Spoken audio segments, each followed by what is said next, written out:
Welcome, guys. It is Tuesday, May the 20th, and since it's Tuesday, you know what that means. We are talking about some transportation news stories.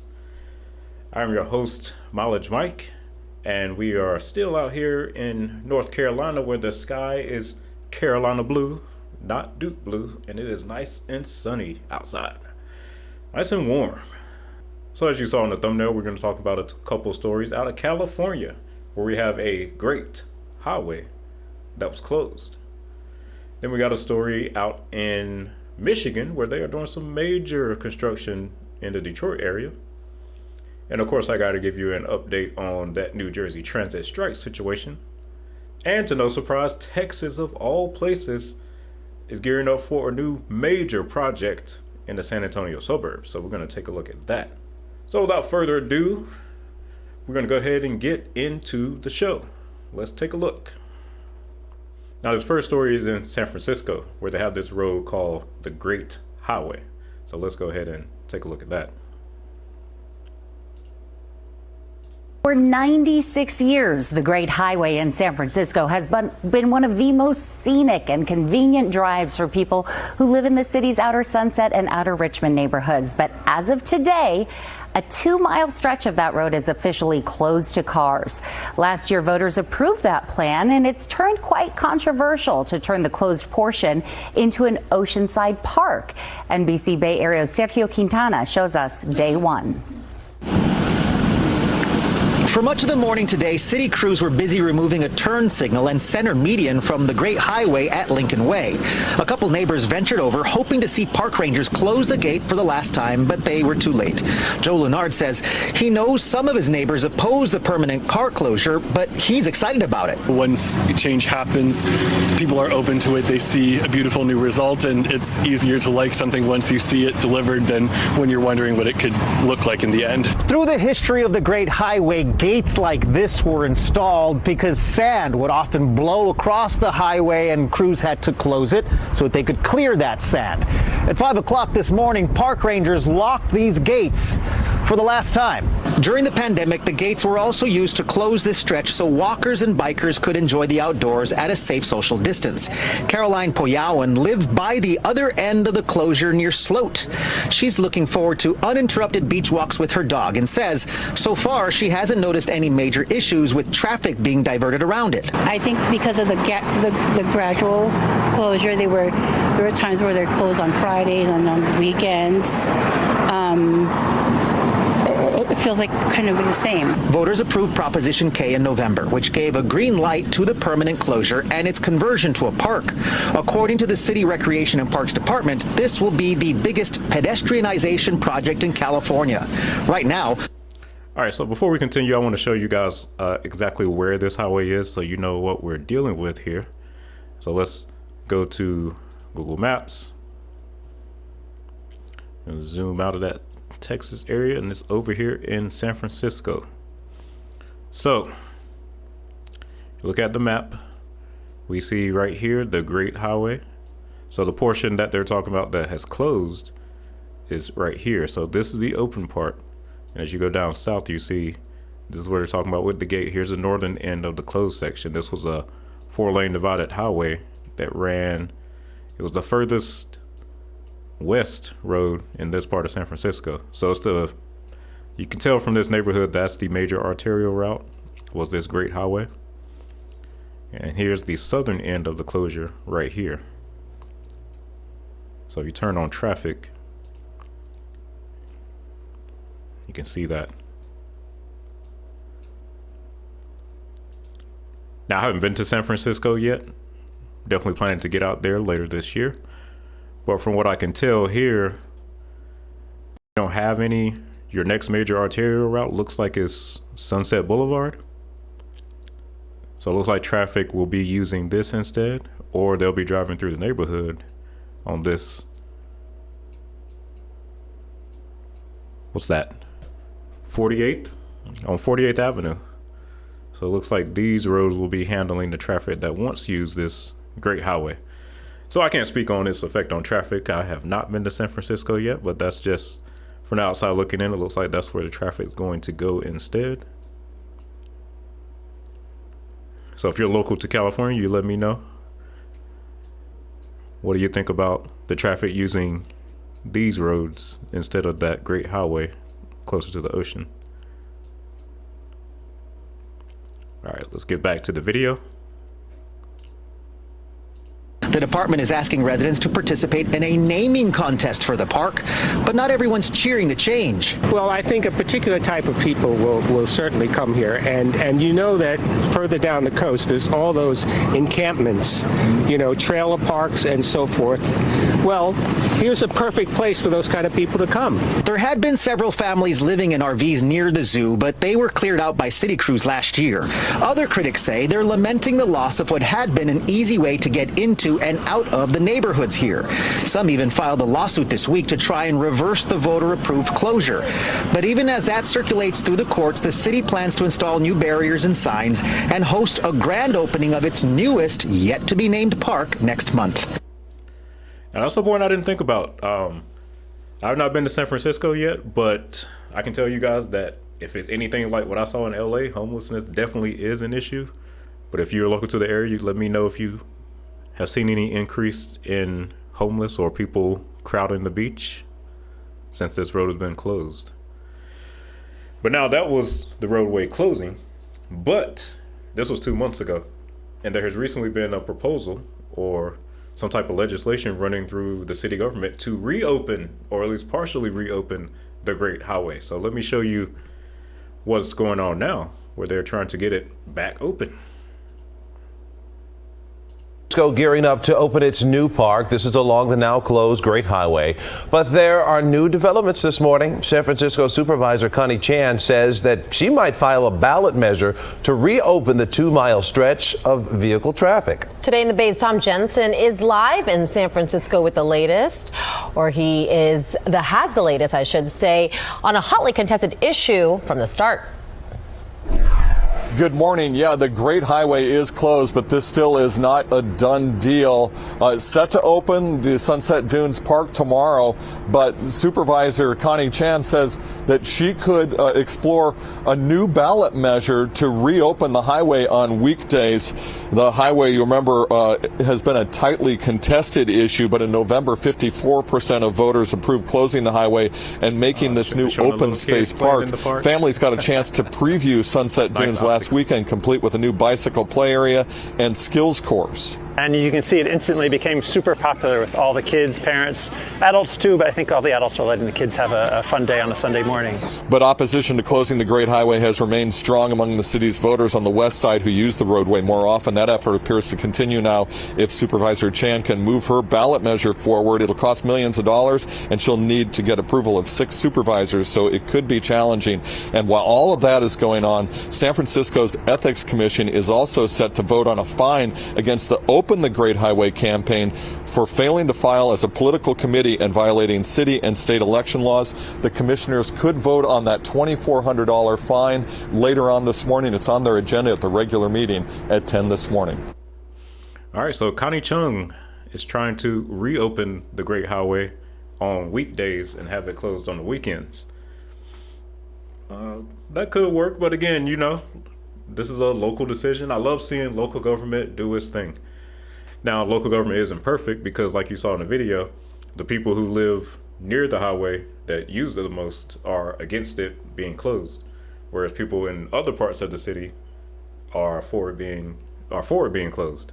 So that makes sense, as they wouldn't be as affected by it being closed and losing that way to get around. Now, for this one, sometimes I do like to see the comments and see what the people are talking about. So let's scroll down a bit and see what the locals in the Bay Area are saying about the Great Highway. Let me see. We got 59 comments here. Oh, Daniel seems upset. The historic part of California is closed. The Great Highway. Is there no other park instead? Great Highway. There's already a park. They already got a park in San Francisco. What people expect. Is there already a park there? Let's see. I didn't know that there's already a park there. Oh, okay, I see. He must be talking about here. It does look like there's already a park area on this side that was already there. Okay, he might have a point. Let's go. Let's see. Now, Mike says San Francisco residents need to get propositions on the ballot to close different major roadways in other parts of the city and see how people like closing their major transit corridors. He says first responders will be impacted. Okay. So Mike must live in this part of San Francisco. I use the Great Highway to get to and from work every day for 40 years. This is a selfish injustice. So the people in the comments seem pretty upset by this roadway closing. I definitely got to check out this area when I get to San Francisco. I want to see. I'm interested now. What a ridiculous excuse for a so-called park. Anybody with eyes can tell right off the bat this is a transitional scam waiting for actual real estate developers to swoop in and plop down some millionaire beachfront high-rises. Now, he got some replies to that one. So at least these people in the comments don't seem too pleased. How nice neighborhood for kids, but what about the rest of the city's kids? Okay, so and the people in the video are pretty excited about it. The people in the comments don't seem too pleased. This is why nothing gets done in any city in the Bay Area. Nothing but poor decisions and backpedaling. But it was stupid to try and take away a major highway and cram thousands of cars onto already crowded streets. Is that the case, guys? People out there in San Francisco, are you seeing more crowded streets with this road closed? How big of a deal was this great highway? Some of these people seem to sound like it was a very big deal. But that's the Great Highway, ladies and gentlemen. Grand closing, and now attempting to be partially, at least, reopening. Now, last week we talked about the New Jersey transit strike that was looming because the engineers from New Jersey Transit felt like they were not being paid as much as the engineers from other transit agencies nearby or around the country. So they threatened to go on strike, and on Friday of last weekend, they actually did go on strike. But now the strike has ended. That was very quickly, so service has been restored, but negotiations are still going on. So let's take a look. Transit and the union representing engineers reached a tentative deal over the weekend, but rail service isn't scheduled to resume until tomorrow morning. So Christine Sloan spoke to commuters to see how today's commute went. A strange sight. No NJ Transit trains on the tracks at the Metro Park station in Middlesex County. Staff directing rail riders to NJ Transit buses, to path stations or other buses going into Manhattan. A long morning for this commuter.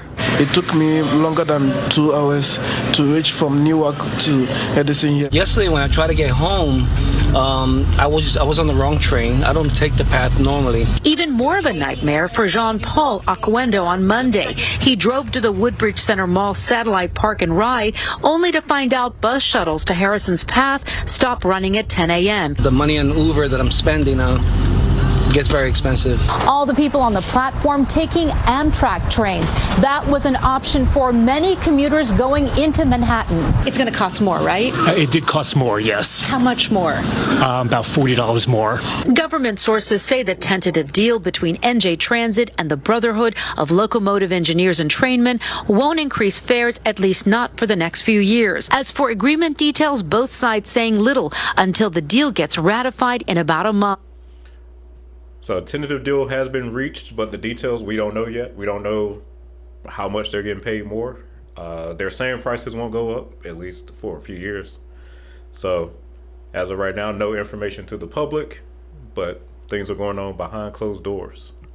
I would like to think that this is an agreement that is worthy of ratification, and that the membership will vote to ratify. The union's general manager providing a clue in a statement saying the deal, quote, boosts hourly pay beyond the proposal rejected by our members last month and beyond where we were when NJ Transit's managers walked away from the table Thursday evening. The deal itself reflects a series of concessions that came together by way of a work rule that will eventually end up paying for this fair wage that the unions have asked for. NJ Transit's board will also have to approve the tentative deal after union members vote on it. At the Metro Park train station in Middlesex County, Christine Sloan. All right. Thanks, Christine.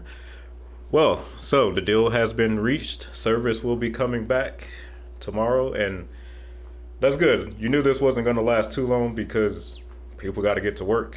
The economy has to move. So I'm not surprised that the strike ended so quickly. So in the next few weeks, they said within the month we should find out all the details. The public will know how much people got paid because obviously the pay went up.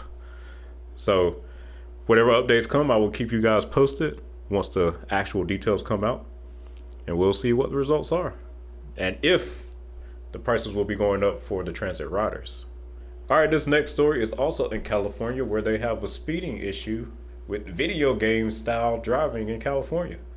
I don't know if you guys remember that video game Midnight Club back in the day, like back on like PlayStation 2 or something. I think something like that, PlayStation 2. Midnight Club, LA. I remember that game. It was like those LA streets, just something about them make you want to speed. And I think that came from, the idea behind all that came from that movie Fast and Furious. You hit the knocks, and you just slam on the gas, and you just race and ride through the LA streets.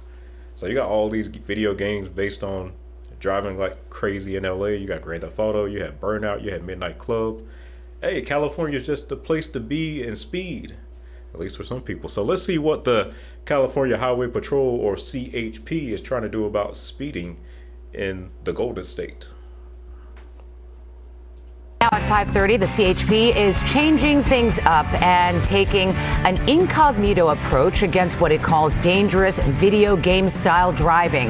Good evening. This is the KTLA 5 News at 5:30. I'm Cher Calvin. And I'm Micah Ullman. Their new tool, stealthy but toned down cruisers designed to blend in with traffic. KTLA 5's Shelby Nelson is live in Rancho Cucamonga with more on why the agency thinks it will work. Shelby. Hi, Cher, Mike. And it sounds like CHP has already started rolling out some of these patrol vehicles more locally, though. Out here in the Inland Empire, I checked in with them. These agencies tell us that they're poised to be getting them in the coming months this summer, which hopefully will deter lots of these dangerous drivers. Believe it or not, there are a lot of violators out here driving too fast, making lane changes, driving very aggressive, tailgating. We've all seen them, speeding drivers weaving through traffic, cutting drivers off and endangering people around them. And it's the reason that California Highway Patrol is taking on a different approach to catching dangerous drivers. We're deploying 100 of these vehicles statewide to confront a growing threat. They're these 2024 Dodge Durangos that are specially marked patrol cars without the lights or loud decals, designed to blend in. Violators will see our black and white cars and they will slow down for a period of time until they see us pull off the road. But that black and white indicator is going dark. Rodrigo Jimenez with CHP Rancho Cucamonga Division says they're poised to receive 2 vehicles from the fleet this summer. Each Durango features a V8 Hemi engine, police pursuit package, concealed 360-degree emergency lighting, and a version of the CHP badge on the door. Officers driving them will be in full uniform. There were over 18,000 violators last year cited for traveling over 100 miles an hour. CHP Inland Division will also get their share of 2 patrol vehicles. Officials say there are more than 4,000 avoidable traffic deaths annually. But could this new rollout be deterred? California Vehicle Code has specifications on law enforcement patrol car markings, saying in part that the indicia or name on the government entity operating the vehicle shall be displayed in sharp contrast to the background on the front door panels. Its size, shape, and color also has to be legible in daylight hours from 50 feet away. In a statement, CHP told us that they are aware of the requirement and said in part to address that, the department specifically designed the lower profile vehicle graphics to ensure high contrast with door panel colors, maintaining legibility during daylight hours from at least 50 feet. Now here at the Rancho Division, I'm told those vehicles will be used all day, but mainly during the busy commutes. Now, I don't know how you guys feel about this, but I travel all over the country a lot. You see it on my other channel. I've driven thousands and thousands of miles all over almost every state at this point. And when I see drivers doing crazy speeding and weaving in and out, I always think to myself, I wish a cop was right there to catch them. I would love to see them get pulled over. So for me personally, I love this. I think every state should do it. I think this should be done all over the country. So you catch these, because I see it all the time. When the speeder sees the cop and he knows it's a cop, they slow down just for a little while once they get past the cop. And then they go right back to doing the crazy stuff on the road that they were doing before. I hope California does do this. I hope it works. And I hope other states start adopting it. Because as we've seen on this channel, and as we see probably on news every day, there's always someone doing something stupid on the road, hurting or taking someone else's life, and not their own. It always happens that way. There's never any justification for going 100 miles per hour on any roadway. So I say go get them, California. Write those tickets, generate that revenue, get these guys off the road. Let's go, CHP, baby. All right, for this next story, we are going up to Michigan. And this is in the Detroit area, which is one of the places that I've talked about several times on the channel as being one of America's largest metro areas that has pretty reasonable light flowing traffic. And Detroit is an area where, for the most part, you won't really see that much traffic except for construction. And then we have Interstate 696, where there's quite a bit of construction. So let me tell you what's going on in Michigan with I-696. Officially here, closures began today for the massive I-696 project in Oakland County, where drivers will not be able to use a portion of I-696 for 2 long years. 2 years. Welcome to 7 News Detroit at 6. I'm Carolyn Clifford. And I'm Glenda Lewis. Thank you for joining us tonight. The orange barrels are out as MDOT crews begin their work eastbound I-696 from Losser to 75. 7 News Detroit reporter Ruta Olsonita is listening to a driver and a resident who lives along the detour route. So before we get into all that, let me show you on the map where this is relative to other parts of the Detroit area. So here's the Detroit metro area. Let's turn on the traffic so we can see the road network. Now, this is Detroit proper. This is the core city. 696 kind of forms like the northern edge of a sort of belt line or sort of partial ring road around Detroit. And we talked about ring roads and how most cities tend to have them. And this closed area, which you can see right here with Google, is going from here all the way to Interstate, is that 75? Yep. So you're running all through here. And this is very accurate. When I was in Detroit, the only area that I really encountered traffic was on 696 with the construction. And look at that. You see how green Detroit is? That is amazing. That's amazing. It's 5 million people in this metro area. Look at that. Look how green that is. I'm telling you, you want light traffic? Come to the Detroit metro area. And getting an update on the construction from MDOT. Ruta joins us live in our 7 live drive vehicles so you can see if there's any added congestion from all the 696 traffic moving to the mile roads. So Ruta, you've been out there. How's it looking? And I do want to, for those not familiar with the Detroit area, I want to talk about the mile roads. You guys probably remember that movie Eminem, 8 Mile. In Detroit, they have all the east-west major arterial roads are numbered by miles. So each one is a mile apart. So the reason they mention that relative to 696 is because if people aren't using 696, they're going to be using one of these so-called mile roads. You see right here, this is 12 Mile Road right here. You go further down, you have 10 Mile Road. And as you go further south, the numbers get lower. Then there's 9 Mile Road. And then here is the 8 Mile Road, made famous by Detroit's own Eminem. And 8 Mile Road marks the boundary of the city of Detroit proper and the suburbs, if I recall. Yep. So once you get south of 8 Mile, that is Detroit proper. Here's 7 Mile. So there you go. And you see how 696 runs parallel to the mile roads. So any delays or construction on 696 will probably push traffic to the mile roads. That's what she was talking about.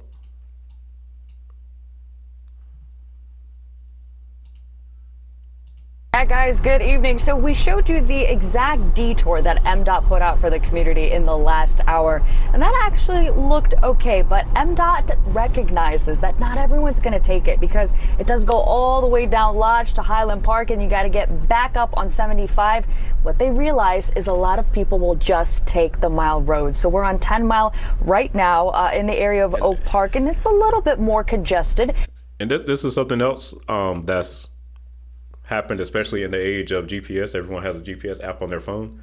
See, back in the day before we had smartphones and everybody had Google Maps or some type of navigation app, when a major highway was closed, you would follow the detour signs that were given to you by the state DOT or the city telling you, hey, take this road because that road is closed. What most people do now, rather than necessarily following those detour routes, is they'll type into Google Maps or Apple Maps or whichever one they use, and they'll follow those detours, which can often take you through the city or routes that the DOT didn't want you to use, because usually the DOT wants traffic diverted from a highway to use another highway, not necessarily a city street. This is something else we saw when Interstate 95 collapsed in Philadelphia.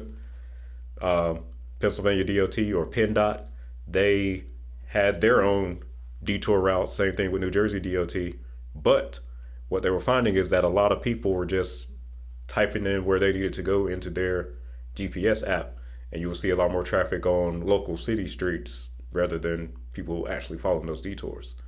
So it's something that traffic engineers that work at the Department of Transportation are still trying to adjust to, is how to incorporate GPS apps into getting people around, especially when it comes to detours and their effect on which routes people decide to take in the event that their preferred route is closed. So let's see what they found with this drive-through. Than usual as everyone figures out their new routes for the next 2 years. We all have to do what we have to do, so I'll figure out my route. One doesn't work and it's too traffic, I'll try a different one. Residents like Barb Hitchcock, who live right off mile roads in Oakland County, they know that MDOT 696 construction project that kicked off Monday from Lawser to I-75, it's going to be a headache. I mean, you've had your fair share of construction every now and then, but how are you feeling about this one? Well, this one's a big one. Right out my front door here, and it's going to take 2 years. She says she worries about the noise and the fact that the official detour for this project is lengthy, and most people will just take mile roads to get around. Yes, see, look at that. Look at that detour. That's like, look at that. Who's gonna do that? So they're telling you to go use M10, go all the way down to Highland Park.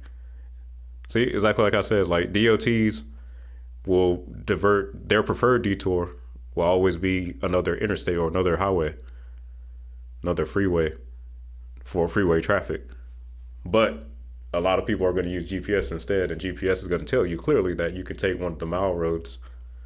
Look at that, because that looks like 8 Mile right there. So if you're right here, you can get on one of the mile roads and get there a lot faster. But I get why the DOT is doing this, because they try to keep, one of the purposes of freeways is to keep traffic off of surface streets. They prefer to keep that traffic on another freeway rather than having people drive through the city. But hey, they're going to do what they do. So let's continue. Get around. We have the detour because we're looking at the big picture. We need to move close to 100,000 drivers a day.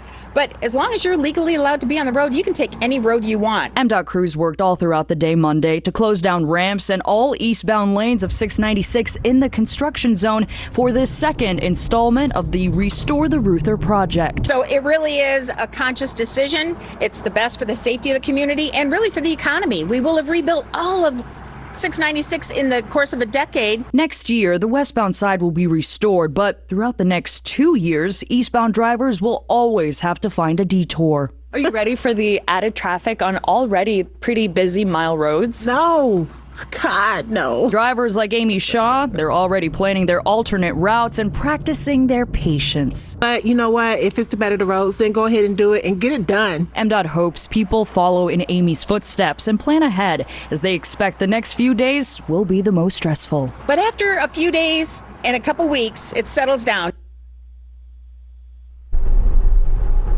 So really the name of the game is patience and giving yourself a little extra time. So again, right now we're on 10 Mile. We're coming up on Coolidge in Oak Park. We've talked to residents, they said we've had months to prepare. We've done stories so they know what to expect. And MDOT says that this was the perfect storm of having that perfect amount of funding to get this done. And they say they won't have to touch 696 for decades to come. Guys. 2 years of. All right. And before we go on to the next story, I do want to show you guys what this project is. Because not everyone's familiar with the Detroit area. 696 restored the Ruther. Now, like I mentioned on several videos, the Detroit metro area has not really grown in population for the past 50 years or so. So it's not them expanding the highway or building any new highway. That's not really done in Detroit. It's not necessary. Basically, this is a total rehabilitation, reconstruction of the existing highway. So if you look at it, you can see that it's done in stages, and basically freeway, pavement reconstruction, bridge repairs, replacement, drainage improvement, sign replacement, guardrail, and other safety improvements. So basically, yes, this is just a reconstruction of an existing highway. No actual expansion is taking place because Detroit doesn't need any new roads. Traffic already flows well. And it looks like everything, at least in this phase 1, should be wrapped up this year. Yeah, 96% complete. So yeah, that is I-696, restore the Ruther. Keep on moving, Michigan. Now this next story is from a state that is expanding and improving a roadway. And it's one that you guys can expect is always working on the roads because everyone is just moving there. Everyone is moving to Texas, especially this part of Texas.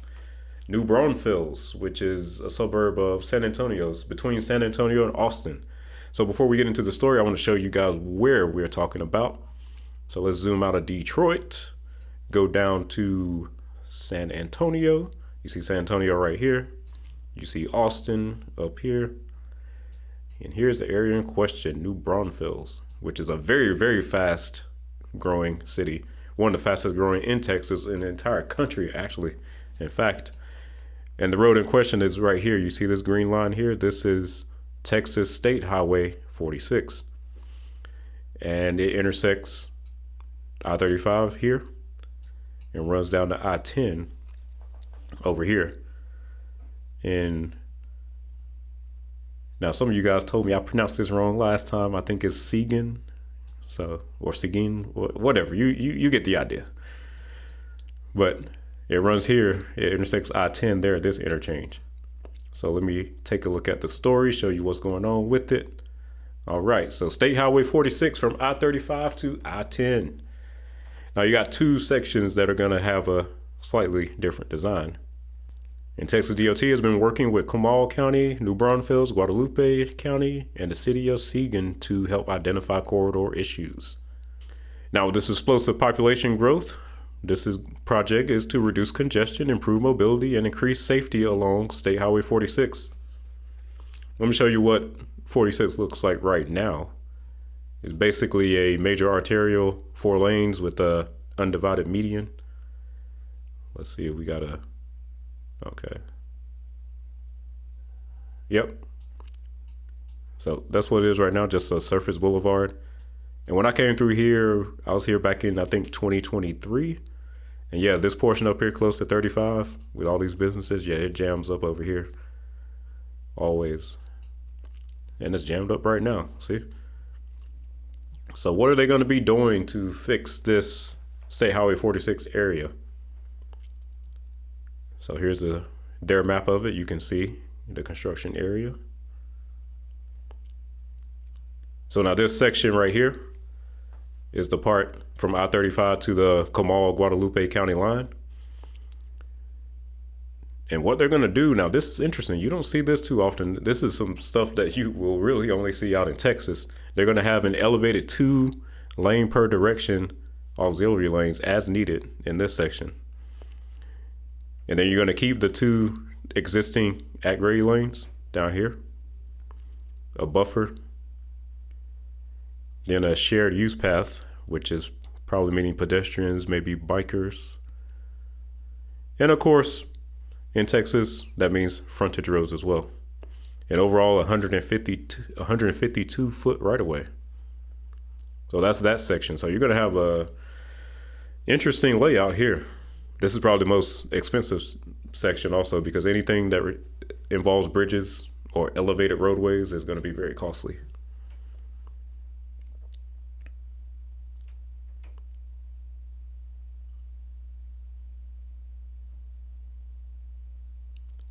So these elevated lanes will be for through traffic.